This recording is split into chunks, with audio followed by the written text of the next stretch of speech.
You're tuning into Black and White Sports on YouTube. The no-holds-barred truth on sports. The main event starts. All right, Black and White Sports supporters, let's talk about the Dallas Cowboys. My goodness, one of their most legendary players has come out, and, well, we know this about Troy Aikman.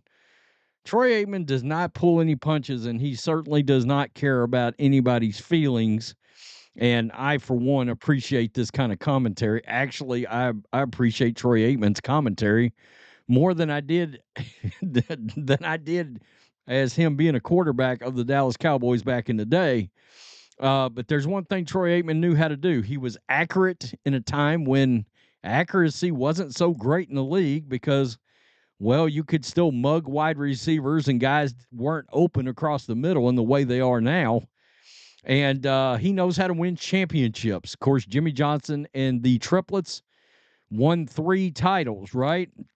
Actually, Barry Switzer won 1, but come on. I think by default, most of us consider that third one to still be Jimmy Johnson's, even though technically it's not.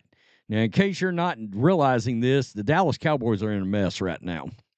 All right? I think a lot of us believe it's coaching related, but Troy Aikman's not wrong about this either. Now, this is the NFC East standings. Commanders, certainly better than people thought they were going to be, and it's pretty clear, I think. They've got a franchise quarterback in Washington.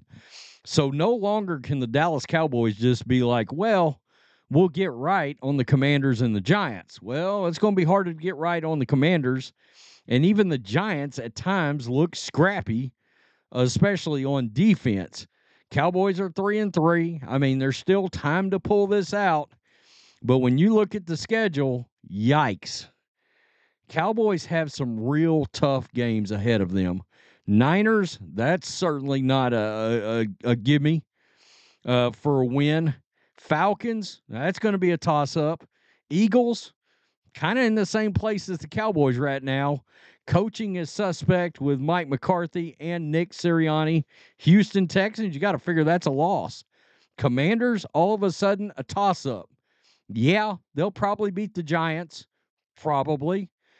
Are they going to beat the Bengals? The Bengals hits their stride in the second half of the year. The only win I see for absolute certain, I think, on the schedule is the Panthers. And that's where the Dallas Cowboys are right now.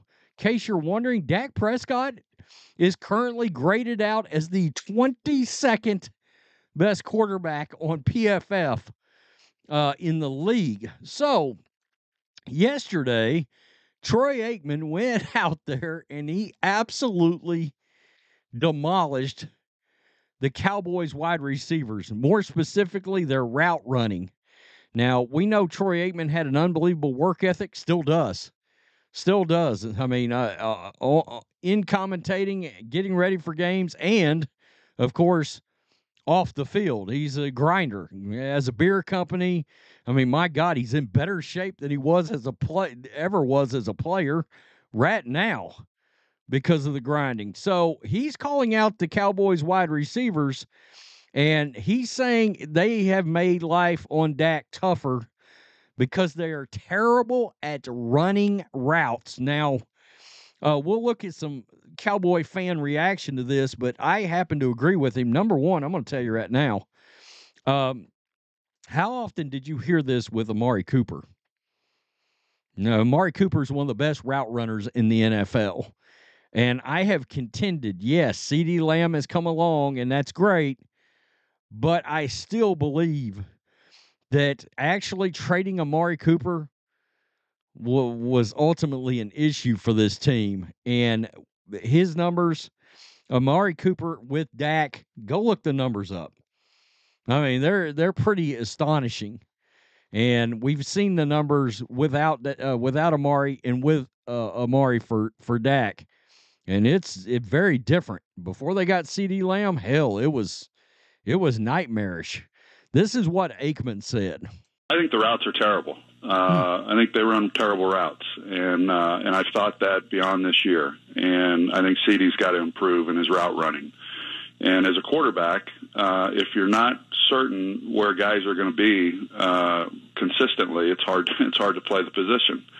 And so that's what I see.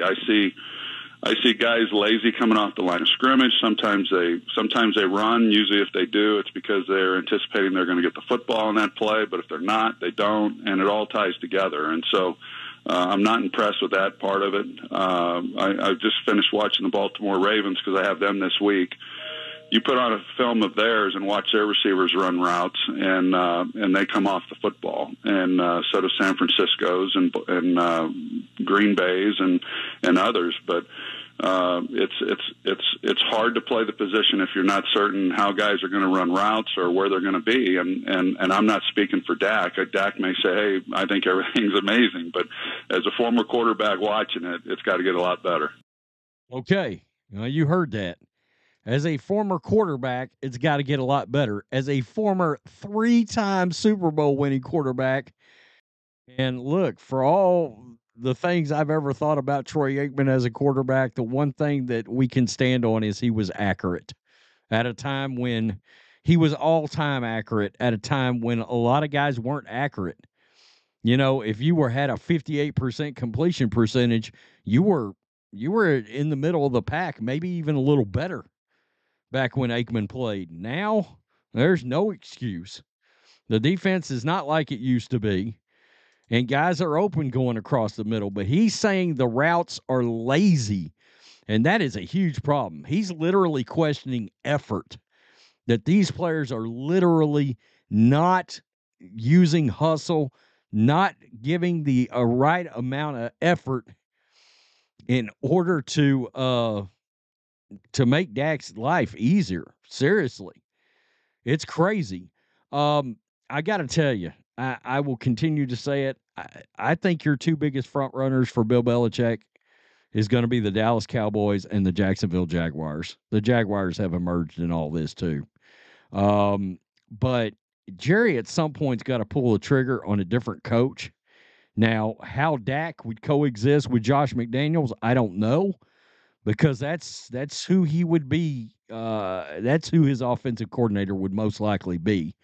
Now, we saw how that worked with Tom Brady, and we've seen how it worked with other quarterbacks that aren't Tom Brady. Anyone that has watched games can easily see that Dallas's effort and discipline are huge problems. I think it starts from the very top. Jerry Jones allowed a country club culture that isn't 100% focused on football and winning. Woo, that is scorching. Unpopular opinion, Dak had better chemistry with Amari Cooper. There you go. Just what I just said. Amari has rarely been questioned on his routes. Absolutely. One of the best route runners in the league. By the way, could have got him back at a relatively low price. He just got traded, remember, to the Bills. The whole entire offense is terrible. This West Coast thing should be let go, and they should truly get back to running the ball, getting this old line to move people, but that's just me. Well, one of the problems, too, is a lack of creativity. I mean, in a time where teams are using a ton of motion, Clint Kubiak, Bobby Slowick, Matt LaFleur, Sean McVay, Kyle Shanahan, Mike McCarthy's offense truly feels old, antiquated. I mean, seriously.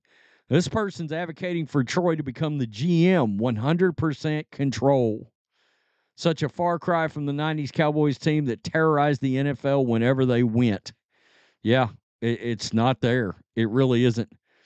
I said this during against the Steelers. CD was jogging on routes, took off a lot of plays, especially the first INT. He was jogging on that route, and Dak knew he had one-on-one against the safety, and he just floundered on the route, making Dak look bad. Woo-wee. Wow.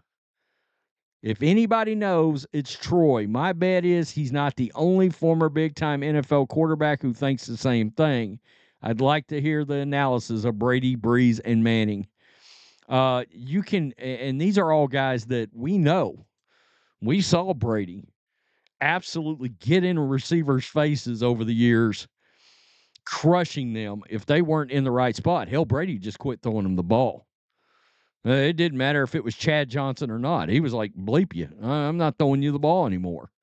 So I find this interesting. Look, the Cowboys, there's a world when you look at the schedule where the Cowboys literally lose another. Let me just bring it back up real fast. 1, 2, 3, 4, 5, 6, 7, 8, 9. There are potentially 9 more losses on the schedule for the Cowboys. And for it to become epically bad. Now, yeah, 5 of those games, they could potentially win. I mean, they could if they can get their shit together. But have we seen anything thus far that would make anybody think they're going to?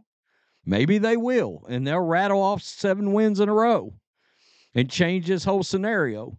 But this team, especially in the home field, look, something broke when Green Bay hacked them during the playoffs at home and crushed them. Something happened, and they certainly don't have a home field advantage anymore. So tell me what you think. Is Troy Aikman wrong? I think he's 100% right. I, for one, appreciate that kind of honesty. Peace. I'm out. Till next time. Thanks for watching the show. Be sure to like, comment, and subscribe. Be sure to tune in next time on Black and White Sports.